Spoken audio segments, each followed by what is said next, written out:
Media आज सबसे बड़ी ताकत है।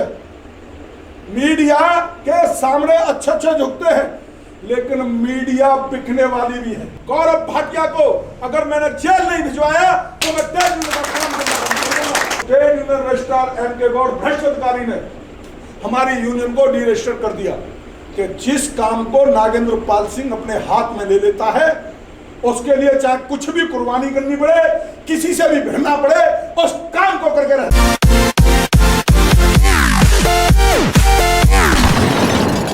BWFS, ताजेर और अपना स्काई गवर्नमेंट एयरपोर्ट की, इन सभी चारों यूनियनों को हमारे उस समय के जो मंत्री थे अपना जयंत सिन्हा जी, उनके अंडर आपका ये विभाग आता था। और उन्होंने, क्योंकि पीछे की हिस्ट्री में जाना बहुत आवश्यक है, उन्होंने चारों मैनेजमेंटों को बुलाया और उनको कहा कि भारतीय मजदूर संघ के प्रतिनिधियों से बातचीत करके इसका समाधान कीजिए। स्काई गवर्नमेंट में भी एक सम्मानजनक समझौता हुआ, लगभग 6600 रुपए प्रति कर्मचारी के हिसाब से बढ़ोतरी हुई। उसी तरह से ताजेर कैटर्स के कर्मचारियों का भी समझौता हुआ, एयरपोर्ट की भी कुछ मांगों पर समझौता हुआ।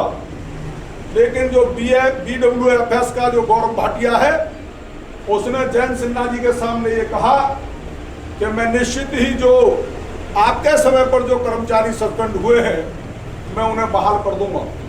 हम भी खुश थे कि यूनियन वो होगी, लेकिन उसने जाकर के उल्टा काम किया और हमारे 4 जो प्रमुख कार्यकर्ता थे यूनियन के, उनको टर्मिनेट कर दिया।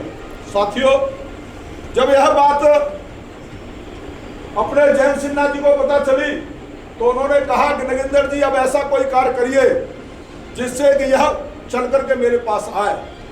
हमने कहा सर, आपने जो हमारी मदद की उसके लिए धन्यवाद, अब हम करते हैं। आपकी जानकारी के लिए, क्योंकि आपकी पुरानी टीम में से केवल मैं यहाँ पर पांडे जी को देख रहा हूँ, इनके 3-4 साथी और भी, अपना एक अशोक था, एक वो झाजी थे, संजय, ये सारे लोग। तो साथियों, हमने इस मैनेजमेंट का प्रोसिक्यूशन करने के लिए जीवंती बिल्डिंग में जो श्रम कार्यालय है वहां पर श्रम अधिकारियों पर दबाव डाल करके इनको जेल भेजने की तैयारी की। गौरव भाटिया के पास पैसा बहुत है। उस गौरव भाटिया को किसी ने सलाह दी कि जिस यूनियन के कारण आपका प्रोसिक्यूशन हो रहा है वही यूनियन अगर डीरजिस्टर्ड हो जाए, उसमें कोई खामियां निकाल दी जाए तो आप जेल जाने से बच सकते हो। साथियों, समझ सकते हो कि जो यूनियन काम कर रही थी उसने ट्रेड यूनियन रजिस्ट्रार में एक नाम लेने में मुझे कोई हिचकिचाहट नहीं है, मिस्टर M.के. गौड़, उससे संपर्क करके, क्योंकि जो आपने हमको लाइसेंस दे दिया, लाइसेंस देने के बाद ये हमारा काम है गाड़ी चलाना। लाइसेंस देने से पहले आपको देखना है कि मेरी आंखें सही काम कर रही हैं या नहीं कर रही, मैं विकलांग तो नहीं हूं। वो सारी इंक्वायरी उस समय पर रजिस्ट्रेशन के समय की गई, लेकिन उस ट्रेड यूनियन रजिस्ट्रार M.के. गौड़ भ्रष्ट अधिकारी ने हमारी यूनियन को डीरजिस्टर कर दिया। हमारे कर्मचारियों की भी कुछ कमी रही कि समय रहते हुए उसको चैलेंज नहीं कर पाए, अन्यथा आपकी मैनेजमेंट के साथ साथ वो श्रम अधिकारी भी जेल जाता। वो हमसे लेट हुआ, वो टाइम वार्ड हो गया। साथियों, उसी समय पर हमने कसम खाई थी कि BWFS में हम दोबारा से यूनियन रजिस्टर कराएंगे, चाहे समय कितना भी लग जाए, लेकिन इस मैनेजमेंट को हम ये ताकत दिखाएंगे कि यूनियन की ताकत क्या है। साथियों, हमारे यूनियन के रजिस्ट्रेशन में किस किस तरह की परेशानियां आई आप सबको पता है। ये पहली बार देखा गया है कि लेबर डिपार्टमेंट का हर कागज पैसे के बल पर मैनेजमेंट को पता चलता था, और जो हमारा ट्रेड यूनियन का काम 45 दिन के अंदर हो जाना चाहिए था वो लगभग समझ सकते हैं 5 महीने के अंदर हुआ।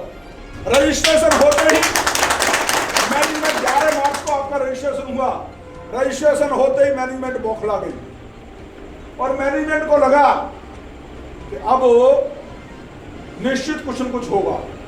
साथियों, अभी मेरे दो साथियों ने यहाँ पर के अपनी समस्या बताई और मैंने गीत कौन सा गाया था, मैं जब आप अपनी समस्या बता रहे थे उसी समय पर मैंने निश्चित कर लिया था कि आपके बीच में ये गीत आना चाहिए। मैंने गीत गाया, सदियों से लहराता आया भगवा अमर निशान है, त्याग तपस्या बलिदानों का बिंदु अमर महान है।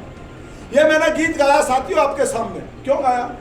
त्रेता में भगवान राम ने भी इस भगवा ध्वज को धारण किया, द्वापर में महाभारत के समय पर भी जो अर्जुन के रथ पर था वो भी ये भगवा था, और जिसने भगवा धारण कर लिया वो समझ लीजिए त्याग और तपस्या का प्रतीक है। इसलिए छोटी मोटी समस्या आपके सामने आएंगी। वहां पर सीता हरण हुआ, उससे अकुला करके रामचंद्र जी ने यह नहीं सोचा कि मेरे पास कितनी सेना है क्या है, आक्रमण किया और विजय हासिल की भालू बंदरों को लेकर के।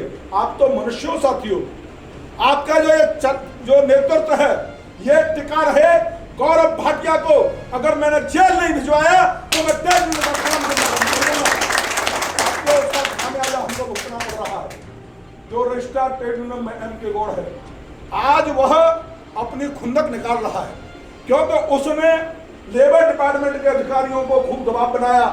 लेकिन मैं बार बार उनको कहता रहा कि कानून के हिसाब से अगर हम कहीं गलत हैं तो आप रजिस्ट्रेशन मत कीजिए। आपके सभी दस्तावेज पूरे किए हैं और उसके आधार से हमको रजिस्ट्रेशन का अधिकार है। आपका रजिस्ट्रेशन हो चुका है। आपके उस यूनियन के द्वारा लगभग 5 केस रीजनल लेबर कमिश्नर के पास डाल दिए गए। यह बात आपके महामंत्री को बतानी चाहिए थी, यह बात आपके अध्यक्ष को बतानी चाहिए थी जो मैं बता रहा हूं। और हमारी रीजनल लेबर कमिश्नर के साथ बैठक हो चुकी है और हमने उनको बता दिया है कि सर, उन्होंने भी पूछा यूनियन रजिस्टर्ड हो गई क्या, यही शब्द था उनका, क्योंकि उनके भी दिमाग में ये था तो यूनियन रजिस्टर्ड नहीं होगी। जब इनके ये दोनों साक्षी हैं इस बात के, उन्होंने मैंने कहा आपको नहीं पता कि हमने यूनियन रजिस्टर्ड करा दी। और मैंने कहा कि जिस काम को नागेंद्र पाल सिंह अपने हाथ में ले लेता है उसके लिए चाहे कुछ भी कुर्बानी करनी पड़े, किसी से भी भिड़ना पड़े, उस काम को करके रहता है। यही नागेंद्र पाल सिंह का नाम है। आप जैसे साथियों की सेवा करते हुए एक बार नहीं कई बार त्याग के दर्शन हुए। आप जैसे लोगों की सेवा करते हुए एक बार नहीं कई बार प्रबंधक के बदमाशों से भिड़े हैं, प्रबंधक से भिड़े हैं, लेकिन अपने आप को एक आनंद है कि हमें जो कामयाबी मिलती है उसका एक अलग ही नशा होता है। साथियों, मैं धन्यवाद करना चाहता हूं आपको कि इन सब स्थिति परिस्थिति में भी उस गौरव भाटिया को आपने रजिस्ट्रेशन करके नीचा दिखा दिया। बाकी का काम हमारा है। ये लॉकडाउन जो हुआ है, इस लॉकडाउन के कारण सारा तंत्र इस समय काम नहीं कर रहा।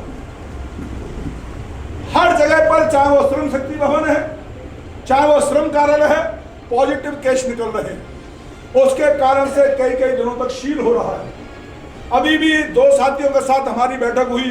किस स्थिति में मैंने बैठक कराई नहीं समझ सकता हूं, क्योंकि वो बैठक कराना बहुत जरूरी था। इन भाइयों ने जो मेहनत की है, इनको जब तक ये नजर नहीं आएगा कि कुछ परिणाम निकलने वाला है, तब तक ये भी क्या करते रहेंगे। इसलिए वो बैठक बहुत जरूरी थी और उन्होंने हमको 1 हफ्ते का टाइम दिया था। अभी 2-3 दिन पहले फिर बैठक हुई है हमारी उनके साथ। निश्चित ही उनकी डेटें पड़ेंगी। और साथियों, ये जो समस्या है आपकी कि मारपीट करना, पुलिस के द्वारा प्रताड़ित करना, आप पर दबाव बनाना, इसके लिए संघर्ष करना पड़ेगा आपको। कोई भी एक उदाहरण ऐसा पेश कर दीजिए उस मैनेजमेंट को यह पता चल जाए कि जिस मैनेजमेंट मजदूर को तू कमजोर समझ रहा है, उस मजदूर को जब तू मजबूर करेगा तो वो और ज्यादा मजबूत होगा और वो मजबूत होकर के तेरी भी हड्डियां तोड़ सकता है। ये कॉन्सेप्ट नहीं होगा। अभी वो तरह का वातावरण आपने नहीं किया है। हमने गौरव भाटिया के बड़े अच्छे ताल्लुकात हैं। जब केंद्र में कांग्रेस की सरकार हो जाती है तो सारे फूफा कांग्रेस के बन जाते हैं उसके। आज भाजपा की बन गई तो सारे फूफा भाजपा के बन जाते हैं उसके। वह राजनीतिक संरक्षण प्राप्त करता है। उस राजनीतिक संरक्षण को भी यह पता चलना चाहिए कि यह भारतीय मजदूर संघ की यूनियन है जो ना झुकेगी ना बिकेगी, डट के लड़ेगी। इस बात के लिए आप आश्वस्त रहिए। मुझे दुख होता है, आपने भी कुछ कर्मचारियों ने गद्दारियां की, मैनेजमेंट से मिले, इसलिए अशोक को और फूलबदन को मैं कहता हूं कि आपके 5-7 लोग जमे रहें, आज नहीं तो कल कामयाबी आपके चरण चूमेगी। आपको डट करके रहना है। और इस समय जो लॉकडाउन की जो स्थिति चल रही है वो केवल BWFS में नहीं, मीडिया आज सबसे बड़ी ताकत है। मीडिया के सामने अच्छे झुकते हैं, लेकिन मीडिया बिकने वाली भी है, मीडिया बिकती भी है। हमारे पास बहुत से आते हैं, जी इसका कुछ वो दो, इसकी कुछ लूज पॉइंट दो। क्या हो सकता है लूज पॉइंट लेकर के? सीधा वहां पर वो होता है, सौदेबाजी होती है। आज मीडिया भी उतनी तरह की नहीं रही है, कुछ मीडिया है जो काम कर रही है। और मैं इस कामगार उसको भी करूंगा कि ये मजदूरों की आवाज उठाने वाला एक चैनल है, बहुत बड़ी आवाज उठाता है। पहले भी हमारे इस पर कई इंटरव्यू आए हैं। मैं BWFS एयरपोर्ट कर्मचारी यूनियन महामंत्री पोस्ट पे हूँ और मैं इस चैनल के माध्यम से बता देना चाहता हूँ कि हमारे कर्मचारियों के साथ जो मैनेजमेंट की तानाशाही रवैया अपनाई जा रही है वो बहुत गलत तरीके से हमारे कुछ ट्रेड जो यूनियन के कर्मचारी और मेंबर हैं उनको तानाशाही रवैया अपनाते हुए कुछ अपने रिलेशन में जो हैं उनके अपने कर्मचारियों को बुला रही है और हमारे ट्रेड यूनियन जितने कर्मचारी हैं, मेंबर हैं, सदस्य हैं, उनको नहीं बुला रही है ड्यूटी पे, जबकि ऑलरेडी फ़्लाइटें कुछ नॉर्मल तरीके से आ रही हैं और जा भी रही हैं। और पक्षपात तानाशाही रवैया करते हुए इन्होंने हमारे सभी कर्मचारियों को ड्यूटी पे नहीं ले रहे हैं, न बुला रहे हैं। अगर आप ये वीडियो YouTube पर देख रहे हैं तो हमारे चैनल को सब्सक्राइब करें और बेल आइकन को दबाना ना भूलें। अगर आप Facebook पर ये वीडियो देख रहे हैं तो हमारे पेज को लाइक करें।